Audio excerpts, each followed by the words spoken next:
The Weeping Chair, a Victorian Tale of Terror. Chapter 1, The Auction. The year was 1875, and the bustling streets of London were alive with the chatter of eager bidders.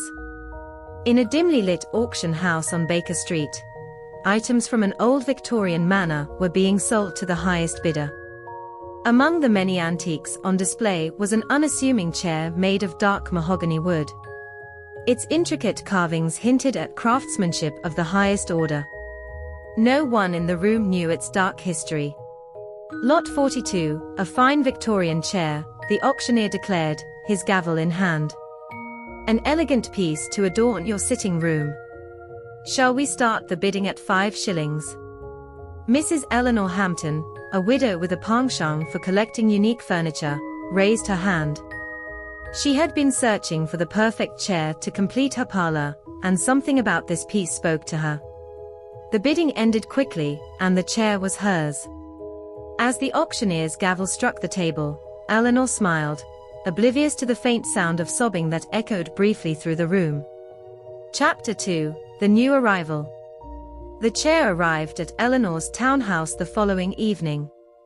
Her maid, Clara, admired the piece as the delivery men placed it near the fireplace in the parlor. "It's beautiful," Clara said, running her hand over the smooth surface of the wood. "It must have belonged to someone important." Eleanor nodded. "It has a certain charm, doesn't it? A touch of mystery." That evening, as Eleanor entertained guests in the parlor, the chair became the center of attention. Guests marveled at its design and speculated about its origin.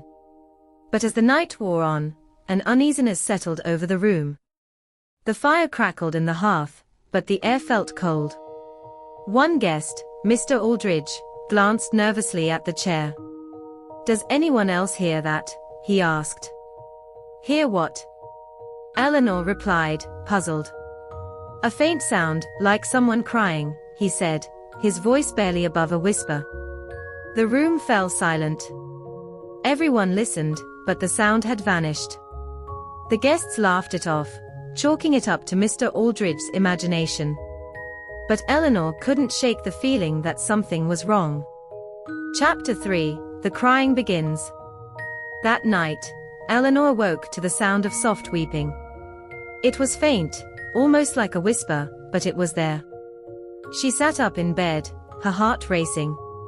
"Clara," she called, thinking it might be her maid. No answer. The crying continued, low and sorrowful, as if it came from deep within the walls of the house. Eleanor lit a candle and crept down the stairs. As she entered the parlor, the sound grew louder. It was coming from the chair. She froze, the flame of her candle flickering in the drafty room. The chair sat in its usual spot, motionless, yet the crying persisted. Gathering her courage, Eleanor stepped closer, her hands trembling. "Who's there?" she whispered. The crying stopped. Chapter 4, Whispers of the Past. The next morning, Eleanor confided in Clara about the strange events of the night. The maid looked uneasy, but dismissed it as a bad dream. "Perhaps you were imagining things," Clara said. "The wind can play tricks on the mind." But Eleanor wasn't convinced. Determined to uncover the truth, she visited the auction house to inquire about the chair's origins. The auctioneer was reluctant to speak. "That chair came from the Wainwright estate," he finally admitted. "The house has been abandoned for years. They say it's cursed." "Cursed?" Eleanor repeated, her voice trembling. The auctioneer leaned in closer. "The Wainwright family suffered tragedy after tragedy. The youngest daughter, Annabel, went mad, and well, let's just say she died in that very chair." Eleanor's blood ran cold. Chapter 5, Unwanted Attention. That evening, Eleanor invited a local historian, Mr. Carter, to her home. She recounted what the auctioneer had told her, and he agreed to help her investigate further. As they examined the chair, Mr. Carter noticed something unusual. Beneath the carvings, faint etchings were visible, letters and numbers, almost like a diary scratched into the wood. The most recent entry read, "Why didn't you save me?" Eleanor gasped. "What does it mean?" Mr. Carter shook his head. "I don't know, but I believe Annabelle's spirit is still tied to this chair. Perhaps she's trying to communicate." Chapter 6, The Haunting Intensifies. The crying grew louder and more frequent. It no longer confined itself to the night. Guests refused to sit in the chair, and even Clara avoided the parlor altogether. One evening, as Eleanor sat reading by the fire, the crying turned into a wail, a gut-wrenching, mournful sound that filled the entire house. The chair trembled, its legs scraping against the wooden floor as if it were alive. Eleanor screamed and fled the room.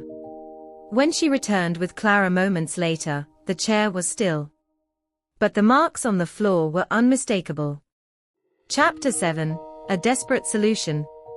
Eleanor decided she could no longer keep the chair. She arranged to have it removed and sold to a collector who specialized in haunted artifacts. As the delivery men carried the chair out, the crying began again. This time, it wasn't faint. It was loud, piercing, and filled with anguish. Eleanor covered her ears, tears streaming down her face. "Take it away," she cried. But as the chair disappeared down the street, the sound lingered, as if the house itself had absorbed the sorrow. Chapter 8, A Twisted Revelation. Weeks passed, and Eleanor tried to forget the ordeal. But one day, she received a letter from the collector. "Dear Mrs. Hampton, the chair you sold me is unlike anything I've ever encountered. After thorough examination, I discovered a hidden compartment in the seat. Inside was a diary belonging to Annabelle Wainwright. Her final entry reads, 'They locked me in this chair. I begged for mercy, but no one came. I died alone.' The crying is not her spirit. It is the echo of her suffering, trapped in the wood itself. I fear the curse cannot be broken. Sincerely, Edward Collins *. Eleanor dropped the letter, her hands shaking. The chair wasn't haunted by Annabelle's ghost, it was haunted by her pain, etched into its very being. Epilogue, The Weeping Chair lives on. Years later, the chair reappeared in another auction. Its history was forgotten, and a young couple purchased it for their new home. On the first night, as they admired their antique treasure, they heard it, a faint, sorrowful weeping that grew louder as the hours passed.